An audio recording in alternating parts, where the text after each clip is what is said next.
Ótimo. Como eu comentei, mês de abril, né? É um mês de muitos exemplos e lições para todos nós. Nós já sabemos que o pão nosso de cada dia é esse pão material que serve de alimento, mas o pão espiritual é aquele que a gente busca, né? E Jesus, nessa época de abril, que aconteceu lá, a partilha dos pães, na última ceia, ele nos mostra exatamente isso, né? A conquista do pão material fundamental para o corpo, mas a conquista do pão do espírito, fundamental para a nossa alma, né? O nosso espírito. Então, Jesus ensina ali o partir do pão.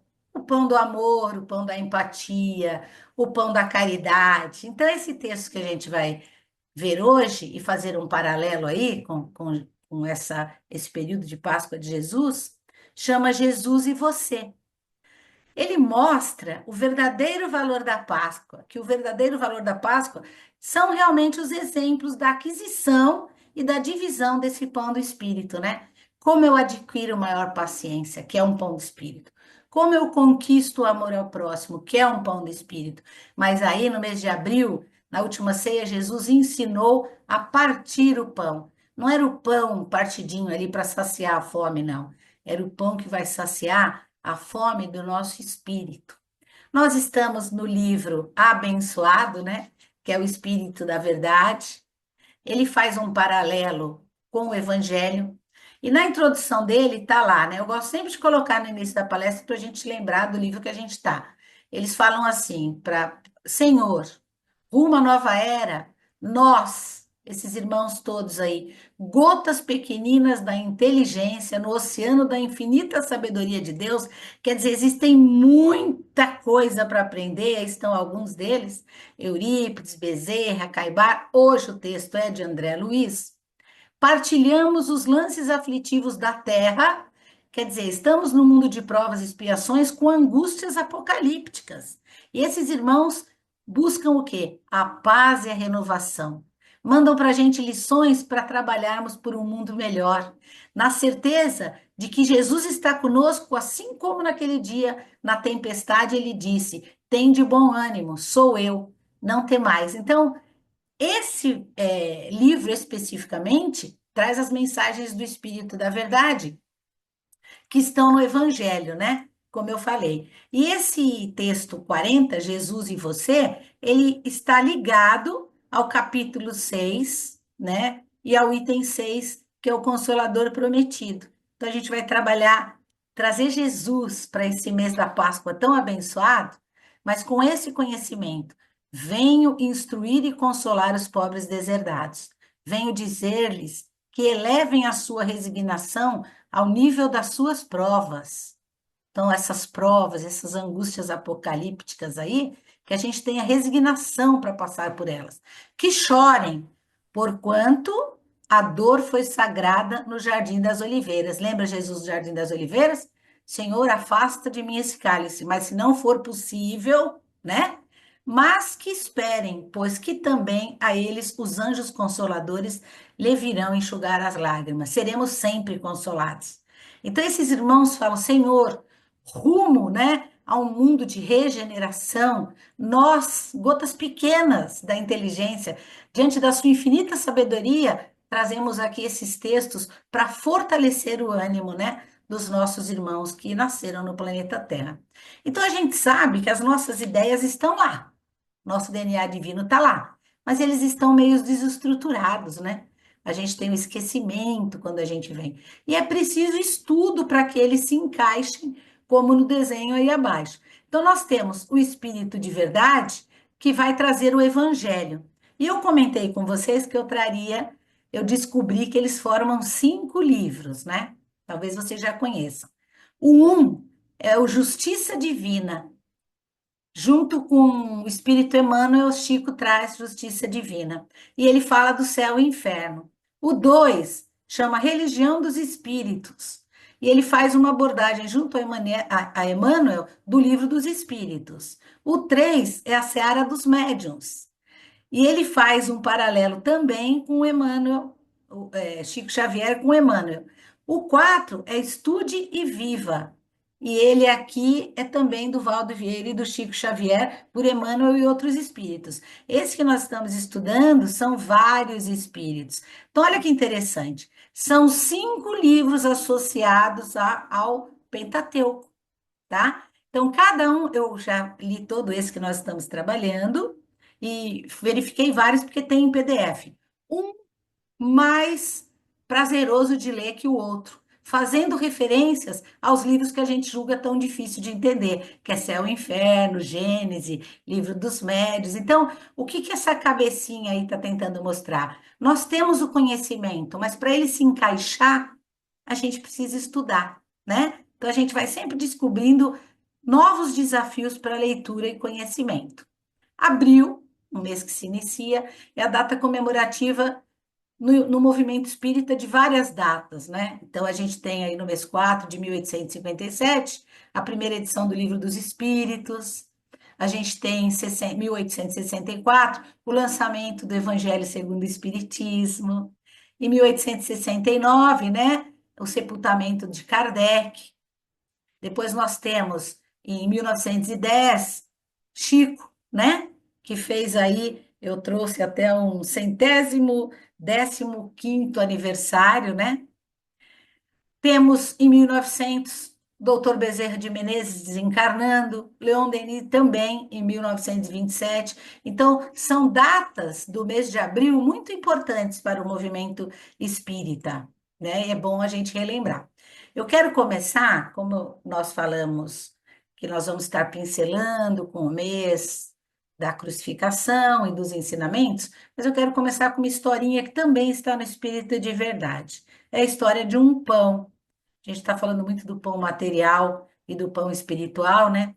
Como esses dois pães aí muitas vezes se encaixam, né, em suas funções. É a história de Barsabás, um tirano, que ele desencarna e ele volta para casa. E tenta se reintegrar ao palácio dele, assim, com uma resistência terrível, aquelas pessoas que a gente sabe que não conseguem se desligar do pão material. Vê a mulher distribuindo os bens, casando novamente, os filhos. Ninguém ora e lembra do pai. Ele fica vagando por muito tempo aí na mansão, né? Até que um dia, desesperado já e cansado, é o que acontece com todos, né? Ele aprende a oração. E chorando, né, no impulso de choro, ele chega até um ministro espiritual que velava a entrada, assim, de um local, né? Chama pórtico. Pórtico é um local de um templo, alguém que estava na beira de um templo.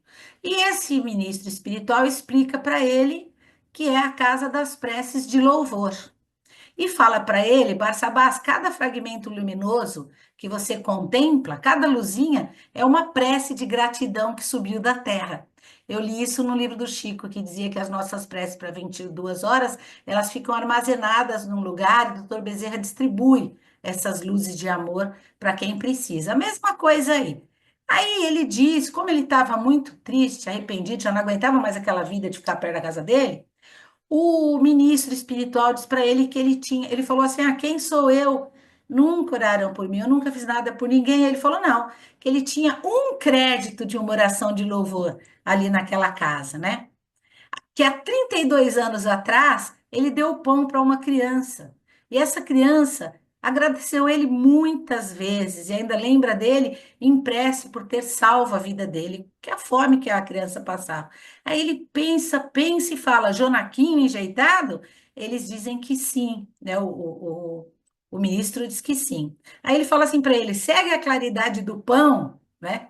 Que deste um dia por amor, ele entregou um pão para alguém que estava passando fome, e se livrar-te-ás, em definitivo, dos seus sofrimentos das trevas. E ele, então, Barsabás, acompanha esse fio tênue, né? Que prendia aquela gota, aquele brilho que ele via ali, né? Mas ao invés dele subir, como ele achava as alturas, ele se encontrou numa carpintaria humilde. Um homem estava ali mexendo nesse enxó, que é um aparelho de se mexer com a lenha. Era Jonaquim, aos 40 anos de idade. Eu peguei só alguns parágrafos da história, é bem bonita. Como se estivessem os dois se identificados por aquele fio doce, Barsabás, tão precisado de amor ele estava, por tantos anos sofrendo, abraçou a ele ali para agradecer aquela oração que estava tirando ele das trevas, né? Qual viajante abatido de volta ao calor do lar? Passa-se um ano e Jonaquim, o carpinteiro, ostentava sorridente nos braços mais um filhinho cujos louros cabelos emolduravam os olhos azuis. Com a bênção de um pão dado a um menino triste, por espírito de amor puro, conquistara Barsabás, nas leis eternas, o prêmio de renascer e redimir-se. E aí a gente tem o mês da cruz, que mais do que ressurreição, né, a gente sabe que é a reencarnação, a possibilidade do novo, e Jesus nos dando essa ação. Então, assim, da ação de um pão material, de você alimentar alguém. Então, se a gente pensar em Jesus no mês de abril e todos os ensinamentos dele, um pão que saciou a fome do menino foi o caminho de construção para um pão do espírito, né? Ele tinha um crédito ali. Ele conseguiu chegar até ali e ter um crédito daquele. Então, são os exemplos que Jesus nos deixa nessa Páscoa, né? Mais do que a Páscoa, os ovos, os alimentos e tudo que a gente tanto, né? Os amigos secretos, as mesas cheias de bacalhau e tudo mais, que a gente já conversou bastante. Mais do que isso, a Páscoa de Jesus é mostrar que o pão material é necessário, mas que ele tem que estar cercado por um outro tipo de pão, né? Então, a benção de um pedaço de pão daquele menino que passava fome, ele conquista o prêmio de renascer e redimir-se, quer dizer, o pão do Espírito, que é o amor pelo próximo. Então, Jesus, nesse mês, nos traz muitos exemplos de pão de Espírito, né? Abril é um mês, como a gente viu as datas ali, da gente falar desse ressuscitou, que para nós é o renascer, né? É o reencarnar. Então, eu coloquei aqui, para a gente relembrar um pouco o mês, que no decorrer desses dias de abril, muitos estarão envolvidos em atividades voltadas para o período da Páscoa. É uma tradição milenar, gente, desde os festejos, remontam muitos séculos atrás, né, até antes do Cristo, em comemoração à libertação dos judeus, né, da escravidão e da consolidação da nação livre. Então, dessa forma, o Espiritismo, respeitando todos os credos e sem se opor àqueles que desejam participar das suas tradições, o Espiritismo não celebra a Páscoa, limitando-se a rememorar os marcantes fatos históricos ocorridos no mesmo período em que o Divino Mestre caminhava entre nós. Então, o que fica dessa Páscoa para a gente é saber que é uma história milenar, que vem até antes do Cristo, né? Até contei uma vez, do cordeirinho e tudo mais, né? Os ovos, a chegada da primavera, que cada cultura foi agrupando, né, para essa época de Páscoa, mas o Espiritismo não coloca isso como Páscoa, respeita este feriado católico, né? Mas eu coloquei aqui, como ele falou aqui, que a gente rememora a quinta-feira, Jesus Cristo reunindo ali os apóstolos para celebrar a Páscoa judaica dele, anunciando o que viria, né? Os acontecimentos que virão. Na sexta-feira, que todos dizem Sexta da Paixão, lembramos-nos dos momentos derradeiros de Jesus sendo conduzido pela imperfeição humana ao sofrimento no Calvário, né? Entra lá no domingo de Ramos sendo aplaudido e no outro domingo achando que Jesus revolucionaria, né? Mudaria todo o sistema. Não era nada disso que ele queria, não era essa mudança material, né? Era a mudança do pão do espírito, né? Mas a Sexta-feira Santa para o Espiritismo é um feriado nacional e uma prática católica. Mas, lendo lá o nosso querido Humberto de Campos, a gente sabe que um anjo veio até Jesus, informou o suicídio de Judas. Então, Jesus, após seu desencarne, foi até o apóstolo no umbral. Judas se encontrava em tanto sofrimento e perturbação que nem ao menos reconheceu o Mestre. Por 3 dias, Jesus cuidou dele, até que finalmente conseguiu fazê-lo adormecer e receber os cuidados que seu espírito, adoentado pelo suicídio, precisava. 3 dias, que tem tudo quanto é religião, né? Fala, foi crucificado, morto, sepultado, desceu à mansão dos mortos, ressuscitou ao terceiro dia. Jesus realmente voltou à terra depois de 3 dias que passou com Judas, na mansão dos mortos, como dizem, ou seja, no umbral. E esse texto está no livro Boa Nova e no Crônicas do Além Túmulo, né? Que é pelo Espírito Humberto de Campos. A gente já comentou algumas vezes. Então, nessa sexta-feira, olha que história linda, né? Daqueles anjos que estavam ali junto com Jesus, aonde Jesus estaria antes de aparecer no domingo. Sábado de Aleluia. Todo mundo malha o Judas, né? Nós no Espiritismo perdoamos até os nossos inimigos. Então, assim. São situações culturais que o Espiritismo gosta de colocar para a gente ter um entendimento melhor. E na manhã do domingo, que se celebra a Páscoa, celebra-se a ressurreição de Jesus. Voltando no corpo espiritual, né? Ele exemplifica a todos a continuidade da vida após a morte. É uma síntese para a gente ver que é um feriado onde a gente tem que pensar nesse pão do Espírito que Jesus nos deixou mesmo, né?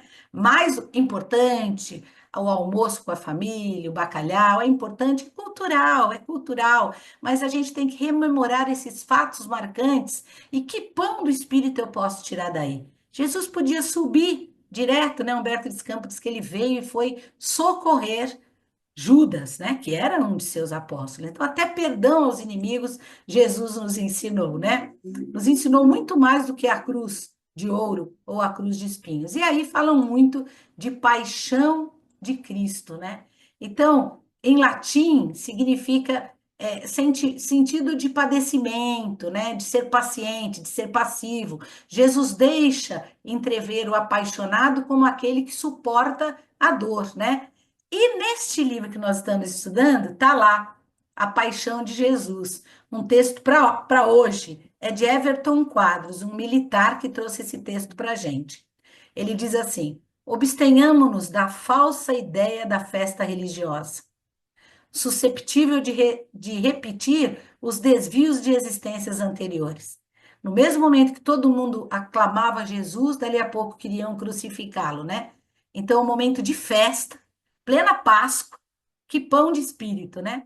Nas quais vivemos um misticismo acabrunhante. Então, quer dizer, eles eram tanta adoração deles por deuses, outros, que isso adoecia, né, a população. Desfaçamos os tabus da superioridade mentirosa, né?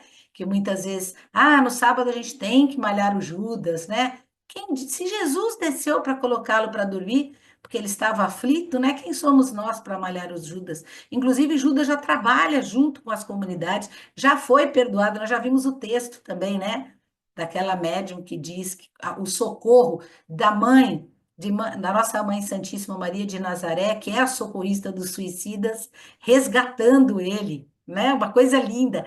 Desfaçamos os tabus da superioridade mentirosa, daqueles que possuem a coroa de ouro, né? Na certeza de que existe igualmente o orgulho de parecer humilde. Então, muita gente ainda culpando o espírito do orgulho, né? Achando que se vão parecer humilde na Páscoa, em plena Páscoa, fazer uma festa, porque Jesus morreu por nós, tudo aquilo. Aí ele diz assim, ó, Everton Quadro, ele tem o texto todo, eu só peguei esse para busquemos o povo, a verdadeira paixão de Jesus. Então, a paixão de Cristo, a paixão de Jesus é o povo, convivendo com ele, sentindo-lhe as dores e servindo sem intenções secundárias, conforme o amai-vos uns aos outros, a senda maior da nossa emancipação. Ou seja, paixão de Cristo é pensar no outro. Se eu tenho bacalhau, mesa farta, será que tem algum Jonaquim passando fome e precisando que eu divida esse pão? Esta é a paixão do Cristo. E aí eu lembrei que dia 2, né, foi o dia da conscientização do autismo, meu Pedrinho é autista, e aí a gente pensa assim, tantas passeatas, tantas homenagens, e depois no outro dia nada disso acontece. Então é meio que um paralelo com a Páscoa, né? Tantas coisas em função, vou à missa, 40 dias sem comer carne, sem comer pão, fazendo quarentena por conta de Cristo, mas não respeito o outro que tem uma deficiência. Não sirvo pão para o outro que passa fome. Olha, esses textos são maravilhosos, gente, vale muito a pena ler. Então, é muito mais do que a festa do chocolate. A gente gosta e não tem nada de mais fazer a festa do chocolate, mas a gente tem que ter claro o que Jesus queria, porque são lições do pão de espírito. Essa história que a gente contou nos ensina que a gente costuma esquecer de amar o próximo como a ti mesmo. Esquecemos a empatia, no caso aí do autismo e de tantas outras, né, situações, deficiências, vamos dizer assim, abnegação, resignação, o perdão das ofensas. Às vezes se reúne a família para aquele almoço maravilhoso e as cunhadas não se conversam, né? Não atirar a pedra, muita paciência, não é verdade? Porque Jesus está lá, abraçando quem precisa. Neste dia, nesse período de Páscoa, lembra que ele falou que Pedro trairia, né? Não, não, jamais eu vou te trair, não é verdade? Aconteceu, né? Porque a gente costuma esquecer as lições do Cristo, né? E ele lá, diante de toda essa situação, né, do Gólgota, dizendo: Pai, perdoa-lhes, pois eles não sabem o que fazem. Então, este é um pão do Espírito que a gente tem que ter. A empatia pelo outro, Pai, perdoa. Se ele me fez isso, é porque ele ainda está no nível, ele não sabe o que faz. Então, resignação, perdão, esses são os pães da verdadeira Páscoa, né? Busquemos, como diz lá o nosso irmão, o povo, a verdadeira paixão de Jesus. Então, André Luiz traz para a gente, essa é a introdução para falar um pouquinho da Páscoa, e André Luiz vai trazer para a gente o texto Jesus e Você. E ele diz assim: Nosso mestre não se serviu de condições excepcionais no mundo para exaltar a luz da verdade e a bênção do amor. Então Jesus nasceu ali numa manjedoura, nem berço de ouro ele tinha, e quando ele entrou na cidade, ele não queria tirar o trono e nem a coroa de ouro de ninguém, como o povo imaginava, por ser mais materialista do que espiritualista, né? Apontando sempre a simplicidade. Não precisamos de favores do mundo e nem do poder para fazermos grandes coisas. Então aqui Jesus não tinha condições excepcionais e fez tanta coisa por amor, né? Então a gente fala assim: pai, se eu ganhar dinheiro na loteria, eu vou ajudar um asilo. A gente escuta muito isso, né? Prêmio da loteria para ajudar um asilo. As pessoas às vezes gastam horrores nas apostas e não conseguem ajudar o próximo. Dá para fazer o bem sem ganhar o dinheiro da loteria? Dá. Olha a história do pão aí do Barsabás, né? Um pedaço de pão, um pedaço de pão. É uma ação que Jesus nos ensina. E aí André Luiz continua. Em razão disso, não aguarde renovação exterior na vida diária para ajudar, que é o caso de ganhar na loteria, conseguir um trabalho melhor. Comece imediatamente a sua sublimação. O que é sublimação? É entender que o pão material é importante, sim, mas o pão espiritual é fundamental. Encontre tempo para melhorar-se enquanto espírito. Barsabás tinha uma luzinha de prece. E aí? Quantas luzinhas nós temos? Não é um texto interessante do Barsabás? Jesus não tinha uma pedra onde encostar a cabeça. Se você dispõe de, no mínimo, recurso, né? O mínimo de recurso já possui mais do que Jesus possuía para ter tudo aquilo. Então, nós, gente, não ajudamos o próximo, porque sempre pensamos em fazer um pé de meia, em guardar um dinheirinho. Aí a gente trabalha para sustentar os filhos, para dar uma casa para cada filho, para dar uma casa para cada neto. Depois a gente vai ajudar. Entrou em um minuto, viu? Vai cair. Só depois a gente vai ajudar. Não sobra dinheiro para o próximo, né? E nem para as ações, que não é só de dinheiro, né? A gente está falando, pão, mas isso é tudo é desculpa, é egoísmo. Tá vendo? Ó, eu preciso trabalhar para comprar uma casa para minha casa, comprou. Trabalhar para deixar uma casa para o meu filho, deixou. Agora é para o neto, agora não sobra tempo para o outro, né? Lembrei também da história que eu ouvi outro dia de um aposentado que vivia bem, a aposentadoria era uma renda suficiente, mas resolveu abrir um restaurante para fazer um dinheiro a mais. E aí aquela coisa das aflições que nós construímos, né? Porque mais trabalho, trabalho com funcionário, todas as dificuldades. Então, aflições desnecessárias. E dessa história aí do senhor que aí arrumou muitas dificuldades, a aposentadoria serviu para pagar algumas dívidas e aí tinha que viver com aquela porcentagem de desconto na aposentadoria por ter tentado investir numa coisa. Ah, Marta, mas aí podia acertar. Não é essa a situação, né? Que a gente vê. Jesus não tinha uma pedra. Se você já dispõe do mínimo recurso que possui, consegue fazer até mais que Jesus. Comece imediatamente a sua sublimação. Texto muito interessante. Aí André Luiz, né, nos traz pelas mãos do Chico. Jesus, em seu tempo, não desfrutou qualquer expressão social. Se você tem algum estudo ou título, está em situação privilegiada. Então, veja, Jesus, pelo que consta, a gente vê aí, ele não foi alfabetizado, né? Não foi atrás de cargo político, nada. Ofereceram, né? Mas não era esse o objetivo dele. Nós que já temos estudo, aprendemos até a buscar o conhecimento, hoje com esse monte de livros, sabemos nos comunicar, nos expressar, né? Nós somos capacitados a fazer tudo, coisa que naquela época era muito difícil. E aí, o que temos feito? Temos usado essas nossas potências, colocado a mão na massa, priorizando essa busca do espírito, que em todos os textos que nós trazemos é fazer o bem, auxiliar ao próximo. Temos feito? A gente lembra de falar lá para o irmão, para aquecer um pouquinho o coração dele, você aquece o meu coração, obrigada por fazer parte da minha vida, né? Eu lembro sempre da Cimara ter me dado esse porta-retrato. Um amigo me chamou para cuidar da dor dele, guardei a minha no bolso e fui. Então, são ações, né, que nós já temos estudo e conhecimento para tudo isso, para escrever o bilhete, para mandar a cartinha. Quantas oportunidades de comunicação e expressão nós temos, né? Hoje, estava conversando ontem com o senhor aqui do prédio, e ele falando assim que a tecnologia desenvolveu muito rápido, mas as pessoas fazem um uso incorreto, né, da tecnologia. Essa pequena açãozinha aí, do bilhetinho ali, ó, você aquece o meu coração, colada na geladeira, na cama do filho, alguma coisa assim, é um pão do espírito que nós estamos partilhando, né? Jesus já fazia. Jesus já fazia. Nós somos privilegiados nessa nossa geração.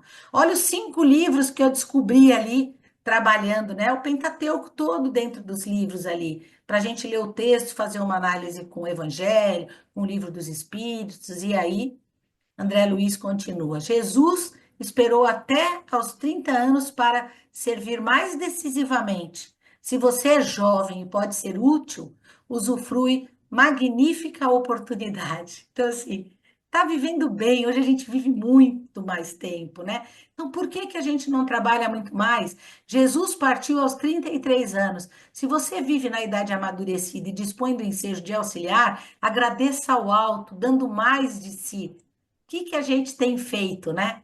Como é a situação? Eu trabalho em função da minha fraternidade, em função do próximo. Sempre lembrando que quando a gente trabalhou com o livro Depois da Morte lá, a gente viu Leon Denis dizendo que toda vez que eu faço pelo outro, eflúvios salutares saem da, envolvem a minha alma, né? Então a gente escuta muita gente dizer assim: ah, quando eu aposentar, quando eu estiver mais velho, farei trabalhos voluntários, né? Faça agora que você ainda é jovem e tem vigor. 33 anos tinha esse moço Jesus e fez tanta coisa, né? Afirmou o Chico, quando ainda encarnado. O trabalho, disse Chico, desdobrado em serviço ao bem comum, engrossa o fio da vida. O que será que é engrossa o fio da vida? Eu fui buscar, ó. O trabalho engrossa o fio da vida porque, ao cumprir nossos deveres e servir ao próximo, podemos transformar nossas dificuldades em oportunidades de crescimento. O bem que você faz ali volta para você mesmo. O trabalho não apenas fortifica a criatura frágil, mas também nos permite esquecer os pensamentos que nos perturbam. Se eu estou fazendo no bem, aquelas minhas preocupações somem, enriquecendo nossas vidas e as vidas dos outros, do próximo. Então, toda ocupação útil é trabalho. Aquela conversa no asilo, no ponto de ônibus, ou com alguém que está precisando desse apoio, é trabalho útil. Chico Xavier, quando já bem velhinho, lembrei também, ele falou para Emmanuel, né? Por quê? Por que ele precisava ficar vivo ali se ele já era inútil, né? Velhinho, velhinho, velhinho, né? Sem psicografar e sem fazer as atividades por conta da idade avançada. E Emmanuel fala assim para ele: agora você vai cumprimentar as pessoas. Então ajudavam ele, um apoiava a cabeça, outro apoiava o braço. E ele aproveitou o tempo para energizar as pessoas. Olha que coisa linda, gente, falar de trabalho. Ele perguntando: olha, eu já estou doente, eu não enxergo direito, olha, já não consigo. Não, você tem ainda um pouquinho do seu tempo na Terra, vai energizar as pessoas. Então, eu posso fazer uma oração pelas pessoas. E eu lembrei que quando eu li lá os livros do André Luiz, né? No Missionários da Luz, eles falam do espírito completista. Quantos voltam para o plano espiritual e só fizeram de 30% a 40% do que era o seu compromisso iluminativo? Esse texto fala muito disso. É bem interessante esse texto. E aí eu peguei um parágrafo e falo assim, ó, é por isso que os trabalhadores conscientes, na maioria das vezes, organizam o seu corpus em moldes exteriores menos graciosos, fugindo por antecipação aos influxos das paixões devastadoras da alma em desequilíbrio. Quando a pessoa é muito bonita, né? Ela, ela atrai ali para ela uma paixão que seria o lado bom, mas que a gente sabe que é uma avassaladora, né? Uma tentação avassaladora. Aí ele fala assim: os completistas, acrescenta esse irmão aqui que está dando aula, abandonam toda a experiência que os possa distrair do caminho da realização da vontade divina. O que que ele quer dizer? Que nós não usamos a vida em tempo integral ao que nos propomos de fazer aqui. A gente só usa ali 30, 40%. Então fica faltando completar alguma coisa. E aí eu lembrei que numa palestra da Maíse Braga outro dia, que eu gosto muito, ela disse que Humberto de Campos relatou que ele havia conhecido Marilyn Monroe. E que ela, a grande tristeza dela é que ela não teve uma overdose porque ela quis. Ela costumava tomar muito remédio para dormir e naquele dia aquela quantidade extrapolou. Então ela não se via como uma suicida, não era. Isso tudo é uma palestra da Maíse de um texto que ela tira de Humberto de Campos. E diz que ela pediu para reencarnar feia, com nenhum traço de beleza. É exatamente o que está querendo dizer esse parágrafo aí do irmão Manassés, explicando, né? Que os trabalhadores conscientes, eles não pedem, né, para vir aí com essa beleza, porque isso tira a gente do nosso rumo de trabalho. Na verdade, era linda quando ganhou o mundo, né, para fazer grandes coisas, o que aconteceu? Então, diz que ela reencarnou com nenhum traço de beleza, conta a Maísa, é um relato de Humberto de Campos. Então, veja, gente, o período da vida, então, aqui nesse quadro, tá todo um ensinamento de Jesus para esse período nosso de abril e de Páscoa. Trabalhar em todos os momentos da sua vida. Jesus foi até os 33 anos, como nós vimos, por conta desse mês de abril, né? De tirarem a sua vida, vamos dizer assim, e o nosso amigo Chico falando, mas eu não sou mais útil, o que que eu tenho que fazer? Ah, você vai ficar energizando as pessoas, e ficou até o fim. Completou o seu compromisso iluminativo. Não é muito interessante isso? E os irmãos que voltam, como o instrutor, né, do André Luiz, o Manassés, diz aqui, né? Então, olha lá, abandonam toda a experiência que possa distrair o caminho da realização. Então, eu volto numa cadeira de roda, todo mundo é bonito e eu sou feio, tem uma causa, tem uma razão de ser, né? Eu não posso me. A gente sofre mais quando a gente se compara ao que dizem ser correto. É o caso das crianças com autismo ou de outras deficiências, né? Eles são assim, eles vieram assim, é um resgate, né? De alguma coisa. Cadê o pão do espírito do amor ao próximo, né? Do entendimento. Então aqui a gente vê quando o espírito deixa para trabalhar mais tarde, coisa que a gente não viu em momento nenhum Jesus fazer. Utilizou todos os momentos. A gente lembra dele jovem, indo conversar com os mais velhos para aprender. E qual a relação com o capítulo, com o item 6, né? Está lá o Espírito da Verdade nos dizendo: obreiros, traçai o vosso sulco, o vosso caminho. Recomeçai amanhã, no dia seguinte, o trabalho, né? O afanoso labor. Afanoso é um trabalho cansativo, né? Na véspera. O trabalho das vossas mãos os fornece aos corpos o pão terrestre. Vossas almas, porém, não estão esquecidas, e eu, o jardineiro divino, os cultivo no silêncio dos vossos pensamentos. Então, nós temos aqui essas lições para a gente trabalhar. Quando soar a hora de repouso, do repouso, e a trama da vida se vos escapar das mãos, os vossos olhos se fecharem para a luz, sentireis que surge em vós e germina minha preciosa semente. E aí a gente lembra da história do Barçabás, né? Não trabalhou, trabalhou pela parte material a vida inteira, uma oração por ele, que foi um pão que ele ajudou. Ele mesmo disse: nunca fiz nada por ninguém, aqui não tem oração para mim. Nada fica perdido no reino do nosso Pai. E os vossos suores e misérias, seu trabalho as suas provas e expiações formam o tesouro que vos tornará rico nas esferas superiores, onde a luz substitui as trevas e onde o mais desnudo dentre vós será talvez o mais resplandecente. Olha Jesus, no mês de abril, olha a paixão do Cristo, trabalho pelo próximo. Olha a relação desses textos, gente, que maravilha, né? O tempo na terra é para ser aproveitado. Jesus não contou, ele continua, né, André Luiz? Jesus não contou com os familiares na tarefa a que se propôs. Se você convive em paz no recinto doméstico, obtendo alguma cooperação em favor dos outros, bendiga sempre essa dádiva inestimável. Então, os familiares de Jesus não compreendiam, né? Também somos incompreendidos por nossos familiares. Muitas vezes a gente deixa de fazer essas coisas porque as pessoas que são mais egoístas, principalmente a família, nos impedem. Ah, no centro não. Lá tem coisa de espírito, né? Ou nós nos valemos para nos desculpar. Ah, eu não fui ajudar porque estava meio gripado, estava cansado. Ou então ninguém me apoia, ninguém vai comigo, meu marido não gosta. Cuidado. Seu tempo pode ser o do espírito não completista, como está falando lá, né? Cuidado com as suas escolhas. Devemos buscar caminhos para vencer essa oposição.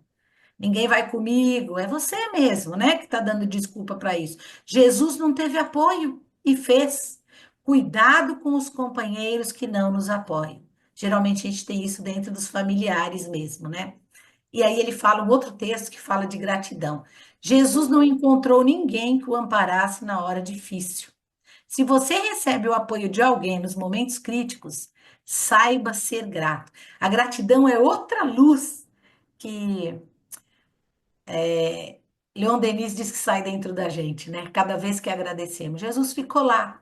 A gente fala, ah, mas a mãe acompanhou, mas o que? Não, não. Né? Ele estava ali praticamente sozinho. Então, se você tem alguém que te apoia, seja grato. Se alguém te visita, te leva uma sopinha, né? Está ao seu lado, gratidão a esta pessoa e à espiritualidade que sempre nos ampara. Agora, voltando para o outro lado, né? Como nós somos ingratos com as pessoas que convivem conosco, né? Se doentes ou com algum problema, a gente despeja o nosso desagrado naquela pessoa que está do nosso lado, né? A gente vai sentar na mesa, aquela mesa linda, maravilhosa, e a gente esquece de falar muito obrigado. Que arroz gostoso, né? Por quê? Sempre os mais próximos. Então ele fala: agradeça. Jesus nos mostra ao longo da vida dele que ele conseguiu fazer mesmo sem apoio, né? Sendo negado nesse dia, traído, negado. Então, se você tem alguém que te ajude, né? Agradeça. Jesus nada pôde escrever. Se você consegue gravar pensamentos na expansão do bem, colabore sem tardança para a felicidade de todos. Lembrei aqui, lembra ele escrevendo com o dedo, fala, não sabia se Jesus escrevia, mas enquanto ele falava com a moça, né? Então, veja, não tinha cartaz na internet, na outdoor. Nós podemos dar um post-it para alguém. Você é forte, é incrível, não desista. Estou aqui, vai. E se der medo, vai com medo mesmo. Eu estou com você. Então, vamos grafar pensamentos na expansão do bem. A gente sabe escrever, mandar mensagem, WhatsApp. Aí a gente olha no grupo do WhatsApp, a pessoa só passa mensagem desagradável e ruim, né? Dá até vontade de nem entrar mais naquele grupo, principalmente grupo de família. Então, gravar coisas boas para o grupo. E aí eu lembrei de uma historinha também contada numa palestra da Maísa, que ela dizia que a moça ficou cadeirante, parou de ir a todos os lugares, vivia atrás da cortina, e um dia ela abriu o evangelho e caiu uma mensagem. Ela fez um tipo de um aviãozinho e jogou pela janela. Uma pessoa que estava passando na rua pegou, sentou e leu. E ela viu a expressão do rosto da pessoa mudar. Então ela pediu ao marido que trouxesse, que imprimisse as mensagenzinhas que ela tinha, essas que a gente recebia na fraternidade, ela recortava e no final da tarde ela distribuía pela janela. Então, gente, expansão do bem dá para fazer até na cadeira de roda, como diz na palestra da Maíse. A espiritualidade sempre nos auxiliará. Se a gente pede, meu Deus, o que eu faço agora? Eu queria fazer o bem, eu preciso me doar mais. A espiritualidade te ampara. Passa perto de você alguém que precisa. Você fica sabendo de alguém que está precisando de uma orientação. Grafar o bem, nós temos condições de grafar. E aí ele vai terminando dizendo: vemos assim que a vida real nasce e evolui no espírito eterno e não depende de aparências para projetar-se no rumo da perfeição. Então a gente não precisa de nada que é eterno. Roupas, carro, dinheiro, riqueza é bom, precisamos para viver, mas não é eterno, não são eternos. Vamos trabalhar dentro das nossas possibilidades, dos nossos limites. O que eu posso fazer pelo outro? Porque o maior exemplo de Jesus está lá. O que aquele irmão falou era o povo, é estar junto com as pessoas. Jesus segue à frente de nós. Ele desenhou tudo que a gente precisa fazer. Se você deseja acertar, basta apenas seguir. E termina dizendo: seguimos-los, pois. Então, veja, ele faz um paralelo da Jesus e você. Jesus não tinha, você tem. Jesus dormia, tinha uma pedra para se recostar, você tem a sua casa, o seu travesseiro. E Jesus fazia tanto pelos outros e a gente não sabe por onde começar. Basta seguir Jesus. Ele está sempre estendendo a mão para a gente em todas essas lições que nós temos aprendido, principalmente neste mês que se comemora a Páscoa, nesse feriado católico, o partir do pão do Espírito. Precisamos começar partindo do pão material? Com certeza. Mas o partir do pão ali era espiritual. Pedimos um abraço dele e seguimos trazendo tudo que ele nos deixou. E aí o Espírito de verdade termina, né, junto com esse Jesus e você. Em verdade eu vos digo, os que carregam seus fardos e assistem os seus irmãos são bem amados meus. Instruí-vos na preciosa doutrina que dissipa o erro das revoltas e vos mostra o sublime objetivo da aprovação humana. Assim como o vento varre a poeira, que também o sopro dos espíritos dissipe, esse sopro desses textos, dissipe os vossos despeitos contra os ricos do mundo, né? Então a gente lembra aqui do Barsabás, achei interessante, que são, não raro, muito miseráveis. Quem tem muito ganhou isso para saber dividir. Se não dividir, vai ser mais miserável que aquele pobrezinho, porquanto se acham sujeitos às provas mais perigosas do que a nossa. Viu a história do Barsabás? A prova dele foi muito mais perigosa que o pobrezinho de Jesus que fez tudo. Estou convosco e meu apóstolo vos instrui. Bebei na fonte viva do amor e preparai-vos, cativos da vida, a lançar-vos um dia livres e alegres no seio daqueles que vos criou fracos para vos tornar perfectíveis. Quer dizer, Deus nos criou simples e ignorantes, em rumo à perfeição. E que quer modeleis vós mesmos a vossa maleável argila. Nós somos maleáveis. Se eu não fiz até agora, está na hora de me moldar para fazer. A fim de serdes os artífices da vossa imortalidade. O que Barsabás encontrou logo que morreu, né? É o Espírito de verdade, que faz a relação desse texto, Jesus e você, com o Evangelho segundo o Espiritismo. E para comemorar e finalizar o 115º aniversário de Chico Xavier, o grupo Espírita em Movimento, que eu gosto muito, muito, muito, muito, fez um documentáriozinho pequenininho, trazendo 5 fontes de mídias para relembrar a forma, a vida e obra, né, desse querido nosso irmão, que, olha, os textos deles nos orientam tanto, né? Então, eles trouxeram, nesse especial Chico Amor Xavier, 10 fontes, tá? Eu vou até colocar lá no grupo depois da palestra. A Verbete Chico Xavier, que está na Enciclopédia Espírita Online, a história, né, da entrevista do programa Pinga Fogo que Chico aparece, trazem a segunda do programa Pinga Fogo também bastante interessante, a especial participação do Chico no Limiar do Amanhã na Rádio Mulher, tá apresentado por Herculano Pires, muito interessante, e o Código Secreto do Chico, que foi um programa do Fantástico. E aí ele colocou assim que os livros todos do Chico, né, não puderam entrar aí, porque tem os direitos autorais, aí eu lembrei do nosso texto Jesus e você, e aí lembrei, Jesus e Chico. Chico é um exemplo de tudo que a gente está falando hoje aqui, né? Então, no mais, eles dizem: renovamos nossos agradecimentos a Chico Xavier por tudo que ele fez pela doutrina espírita e por nós, que hoje dispomos das luzes que ele intermediou da espiritualidade.